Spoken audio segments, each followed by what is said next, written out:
The 2026 NFL Draft is over. Chef Brzezinski's first draft. I will be giving a final grade for this draft at the end of the video. I will go pick by pick and give each pick a grade. With round 1, pick number 18, we selected Caleb Banks, a defensive tackle from Florida. Now, Caleb Banks is definitely a risk because of his injury history, but I think everybody was expecting, Chef Brzezinski to just go conservative and pick the safe pick because it's his first draft, but he has been a part of the team for like 20 years, I think. The dude knows what he's doing, and I love that they're taking a big home run swing. If they miss, you miss some. He ran almost a 5-flat 40-yard dash at 327 pounds. He did break his ankle doing that 40-yard dash, which, helps show how injury prone he could be. Again, like I said, it is a risk, but he is exactly what the Vikings need. We need a big, juicy, meaty, true nose tackle that just causes chaos and absorbs bodies. That is exactly what he is. His description is a big-framed, long-limbed interior defender whose play needs more polish to consistently match his traits. Banks has a quick first step. He can stun and control single blocks when his hands are timely and accurate. When his hand strikes are timely and accurate, but he needs faster disengagement to increase his tackle count. His high center of gravity allows double teams to generate displacement, so a move to odd front end could be in his best favor or his best interest as a run defender. Like a grappler without submission knowledge, Banks is still learning to unlock his physical advantages so he can turn them into sacks. His traits and flashes at the Senior Bowl make him an enticing prospect, but injury concerns are a potential stumbling block for him. And with a coach like Brian Flores, I guarantee he will get the absolute best out of him. I absolutely love this pick. I know there's a lot of controversy. There's a lot of opinions on this. He fills a major position of need, a need that we've had for about the past, the multiple years in a row now. I am giving the Caleb Banks pick an A-. In round 2, with pick number 51, the Vikings selected the former Cincinnati linebacker, Jake Golday. Golday is a big, explosive linebacker with a game best suited for work near the line of scrimmage. He attacks climbing blockers with heavy, aggressive hands. He also shows the strength to stack, compress gaps, and finish with authority. While his performance at the point of attack stands out, he can be a little late diagnosing play design and needs to work with a more preemptive downhill trigger at times. He's more powerful than elusive as a blitzer and is average in coverage. Golday's traits, explosiveness, and field demeanor should make him an early special team standout with the potential to eventually start at Sam or inside linebacker. Now, with potentially losing guys like Ivan Pace soon, and with Eric Wilson and Blake Cashman both being on the older side of things, potentially getting the future at linebacker would be really good. In 2025, he led the team in tackles, and it's very obvious that Chef Brzezinski and Kevin O'Connell and Brian Flores were very focused on improving, the players up close to the line of scrimmage, the meat in the middle of the field. And with Brian Flores loving to do a bunch of weird shit where he's got 2 defensive tackles or 15 corners and 3 linebackers, whatever, I think he has a really unique spot and could be kind of like a wild card guy, kind of like Andrew Van Ginkel. I don't think that they should have taken a linebacker this early. I think there was bigger needs that they needed, like safety, like center. But I won't really complain about this pick. I think it could have been better just based off of our needs. but I definitely don't think this was a bad pick by any means. I will give the pick of linebacker Jake Golday a B-. Next, with the 18th pick in the 3rd round, your Minnesota Vikings select Dominique Big Citrus Orange. Yeah, baby. What a fucking nickname. I love it. I need to get me a jersey that says Big Citrus. I mean, what a name. Just based off of that, he gets like a whole letter grade boost. Just another big ass meaty dude to put in the middle of a line of scrimmage, lined up face to face with Garrett Bradbury, ready to put him on his ass. And then chase after that Caleb Williams ass and probably have him evade sacks for 15 seconds and then lob up an interception. 6'2", 322 pounds. One of these two, between Caleb Banks and Big Citrus, has got to work, right? Right? Maybe not with the Vikings. I shouldn't say that. Orange is a sturdy nose tackle capable of muddying the middle of the field with his first step quickness and take on power. His reaction time makes it hard to reach block him in zone, and he has the anchor to play landlord over the A-gaps against double teams. He gets bounced around on contact but is excellent in recovery and winning it in the final phase of the rep. Orange is a non-factor as a pass rusher, but his value versus the run should attract teams. And he is kind of more of that just guy that absorbs people. Don't get me wrong, Caleb Banks definitely does that too. But he does it like even more. He just creates chaos. Imagine on like 3rd and goal from like the 2. You got Dallas Turner, Andrew Van Ginkel on the sides. And then in the middle, you got Jalen Redmond, you got Caleb Banks, and you got Big Citrus. Is that not the most terrifying thing you could possibly see in front of you when you're trying to run the ball up the middle? I really, especially being able to get him in the 3rd round. Again, really hammering in the focus on filling in that nose tackle position, that defensive tackle position. I am giving the pick of Dominique Big Citrus. I'm never going to stop saying that on this channel, just so you know.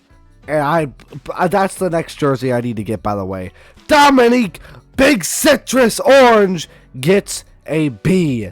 Also in the 3rd round with pick number 97 overall, they selected offensive tackle Caleb Tiernan. Now this one I am not as big of a fan of. I am not exactly sure why they picked an offensive tackle. I mean, they have the best offensive tackle duo in the league with Christian Darrisaw and Brian O'Neill. And if this is just a depth thing, I don't think we should be spending a 3rd round pick on a depth pick. And unless they are planning on getting rid of Christian Darrisaw or Brian O'Neill, which they definitely shouldn't be, I don't really understand the pick. Our offensive line is fantastic, except the center position. I don't know why we weren't going center here. Or if there wasn't a center they liked, a different position like safety, which is another really big need. The overview is a highly experienced college tackle who is likely to kick inside due to a lack of length that affects his projection.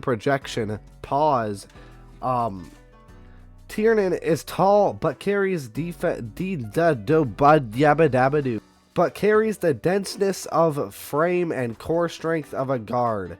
Feet feature good initial quickness, and he takes excellent angles on the move. He often finds early positioning advantages as a base blocker, but lacks the anchor and play strength to consistently fortify/sustain. Leaky edges in pass pro will be less concerning with smaller spaces to patrol, while his punch timing and lateral quickness provide advantages. Solid feels like the ceiling for Tiernan as a guard slash swing tackle who can eventually elevate into a starting role.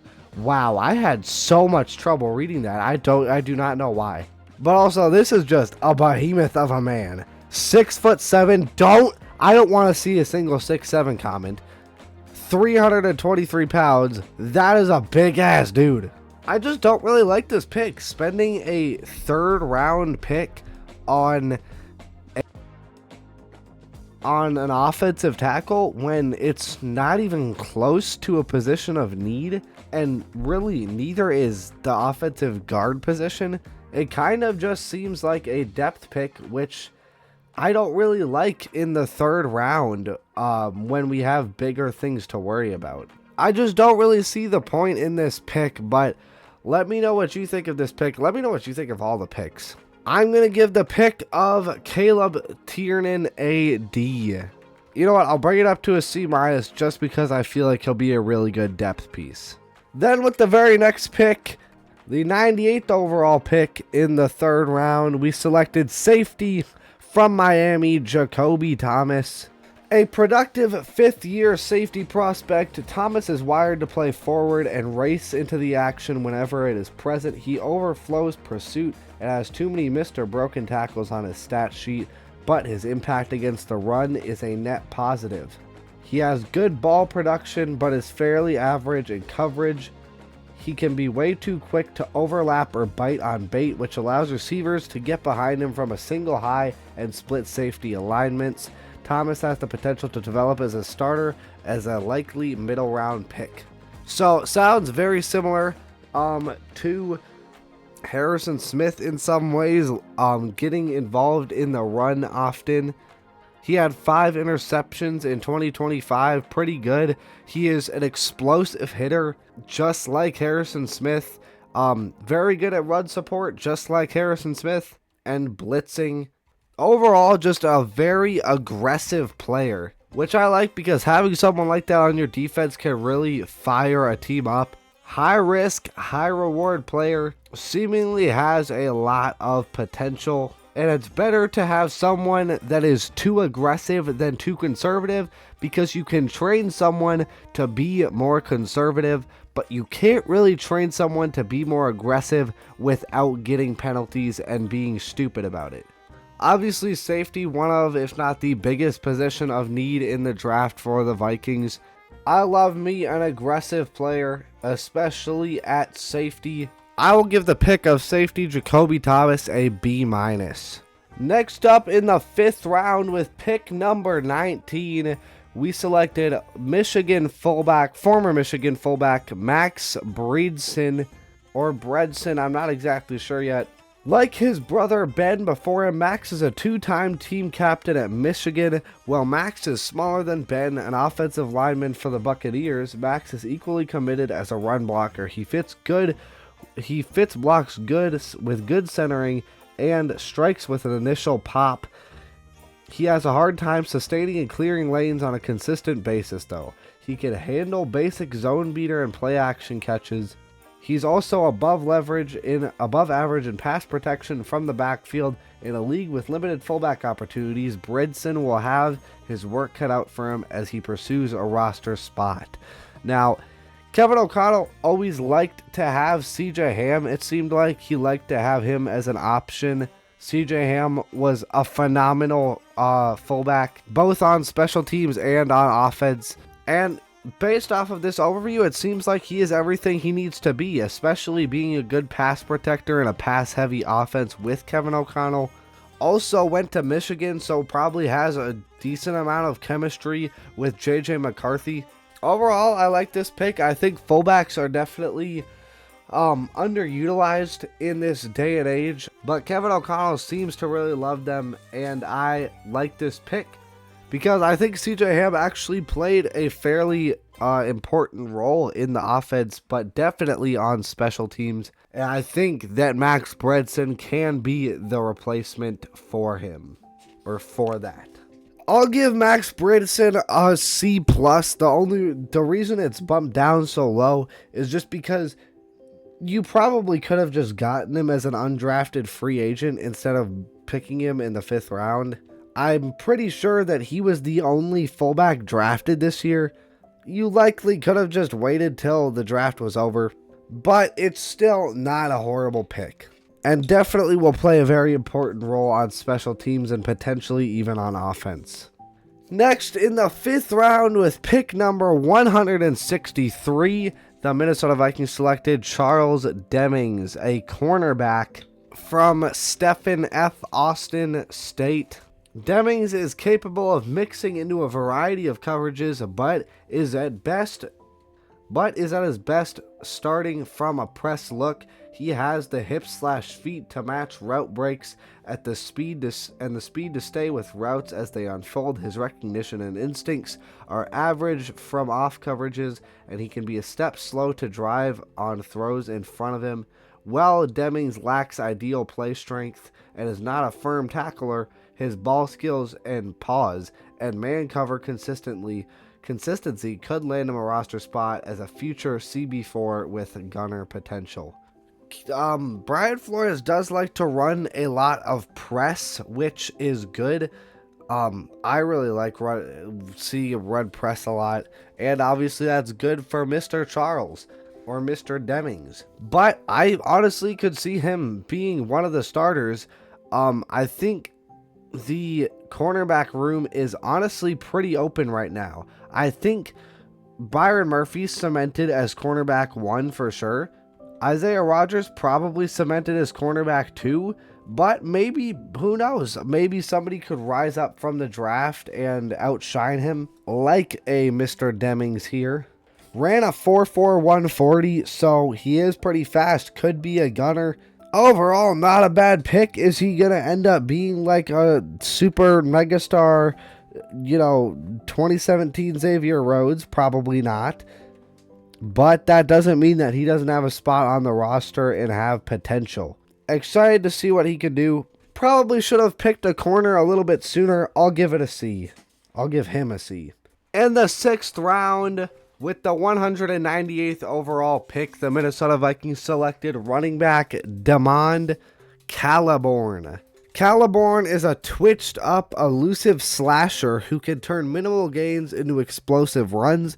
He's creative in tight quarters, using lateral agility and sudden feet to escape trouble. While willing to run between the tackles, his lack of size and strength limits his effectiveness in that area. His unpredictable nature, sometimes pulling runs off track when profit is available, might frustrate coaches, but it also generates unexpected chunk plays. He projects as a middle round change of pace option and complementary back who can inject much needed juice into a dull, predictable running game. Sounds kind of similar to Ty Chandler in some ways. A lot of aggressive players we took in this year's draft. A 4.37 40-yard dash, so a very, very fast guy. Kind of just a hit or miss type of guy on each run. Ball security could be an issue. Run blocking isn't very good. What am I saying? He's the one running. Oh my god. I think getting him a couple carries a game, he could be pretty useful, just creating some random, explosive plays that can get the offense in a tempo, get them some momentum maybe. With Aaron Jones being on the older side of things and Jordan Mason's contract expiring at the end of the 2026 season, he could be a key player in the running this year and or next year, maybe future years. Oh, it's not Caliborn. Sorry, it's Claiborne. Okay, I've been misreading that the whole time. I will give the pick of Damond Claiborne a B-. And last but certainly not least, in the 7th round with the 235th pick overall, the Minnesota Vikings selected Gavin Gerhardt, a center from Cincinnati. What are we doing? Waiting until the 7th round to pick one of our biggest positions of need? That I really don't like. I mean, I really have nothing to go off of here. He didn't get a prospect grade. There's no overview of him. I don't really watch college football, so I kind of just have nothing to go off of here. All I have to go off of is we waited until the 7th round to pick a major position of need. I don't know, man. Since I just don't know like anything about this, I'm going to give this pick just an average C, because I have like nothing to go off of.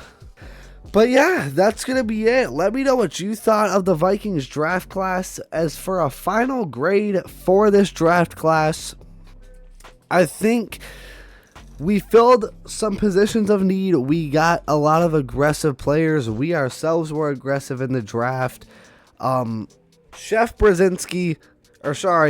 Zinn, I will give you a B.